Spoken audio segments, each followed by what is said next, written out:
Tulo ka klase injury atong isgutan karon. So maayong adlaw mo ma'am sir, kini si Papa Bray manghatag sa inyo gamayng kaalam. Dili ta abogado pero partig balaod do na tay gamayng kahibalo.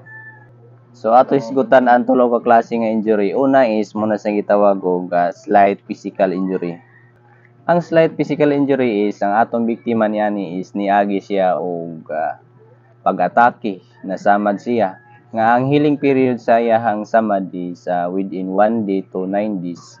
Nga naka-indicated po kini siya sa medical certificate niya nga maayo kini siya within 1 day to 9 days. Usa niini is dili na siya makatrabaho siyang usual nga trabaho.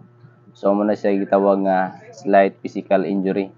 So ang slight physical injury kung ang suspect nini is mapatunayan natin nga proven and guilty, pwede kini maparusahan 1 to 30 days nga imprisonment. Next is ang least serious physical injury. Ang least serious physical injury is same lang siya na mention ako before na niagi siya pag atake, nasamad, ni-assault siya is ang healing period sa iyahang samad is 10 days to above or below 30 days. So ang suspect nini is pwede siya mapriso from 1 month to 6 months. Mo sa gitawag nga least serious physical injury. Third is gitawag na to as serious physical injury. So mao na ni siya ang malala na. So ang serious physical injury is same lang gihapon na mention na ko before na naagi gihapon siya pag-assault or nasamad siya, waagi sa iyag pagsumabagay baron. So ang healing period siyahang samad is nilapas na siya 30 days. So 30 days above, mahog na siya serious physical injury. So ang serious physical injury is depende gini sa samad.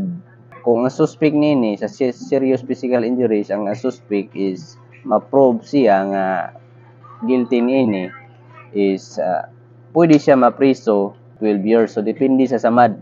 Like example, ang epekto sa biktima is wala na siya hang tarong na panghuna-una.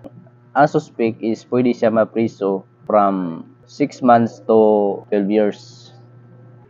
So sa serious physical injuries, ang suspect nini mapriso siya from 6 months to 6 years kung samad sa biktima is like example na naputan ba siya kamot or tiil, something ana.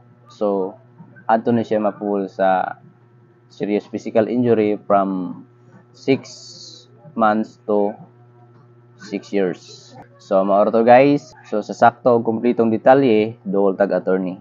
So ito si Papa Bray, laging tandaan, lamang ang may alam.